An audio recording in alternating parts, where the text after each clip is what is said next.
Welcome to the Almost Timely newsletter for the week of March 13th, 2022. What's on my mind this week? Influencer stuff. As you probably read in the newsletter, I was putting together my newest paper on how to identify TikTok influencers. And something leapt out at me around influencer identification. Very often, influencer tools will look for the most prominent creators who achieve high levels of reach and engagement.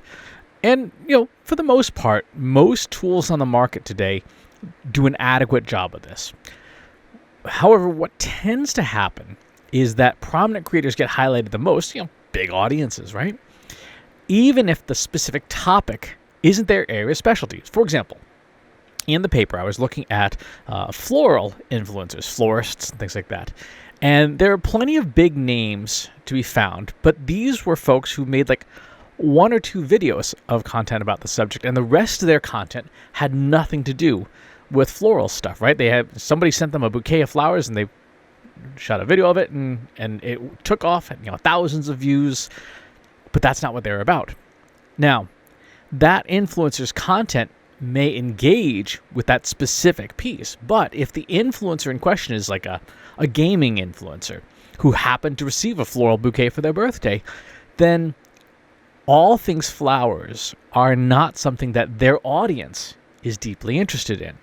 It'd be like me, right? If I'm known mainly for analytics and data stuff, AI, me sharing content about flowers, it might be of curiosity to you, but it's not my primary value to you, and it's not why probably you tune in. Now, if you are here for flowers, I'm really confused. Let me know how that happened. So that alignment, or lack thereof, is the challenge with most influencer identification tools. Why? Because determining alignment, true topical alignment, takes a lot more time and processing power for a lot of software, as well as some human intervention.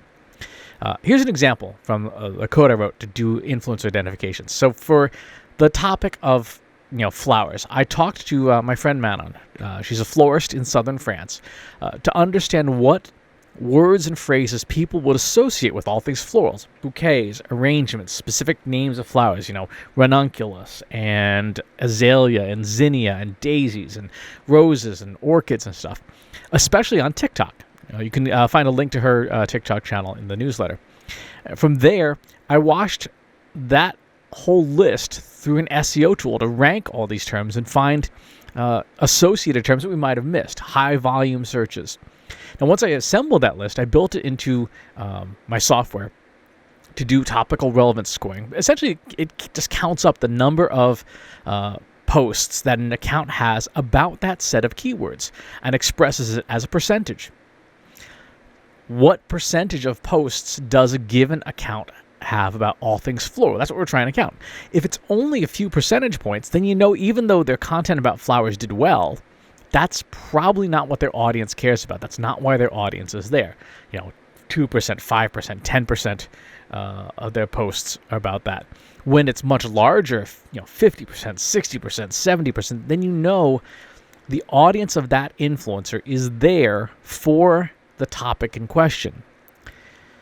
Now, because so many of the tools on the market can't do this, you'll need to do topical relevance scoring on your own. You'll get a list of influencers from your software or your agency or whatever, and then you have to provide the scoring. Now, the simplest, least scalable way is use a tool or an agency, draw up a list of influencers for your topic of choice, and then you manually check out each of the profiles. They give you a list of 25 influencers, and you look at each influencer's last 10 to 20 pieces of content and just quick count them up. Out of the last 10, how many were about flowers? Like if you're a florist, if 7 out of 10 were, great, you've got an influential account about that thing. If 1 out of 10 were, or none out of 10, that influencer is not actually focused on that topic.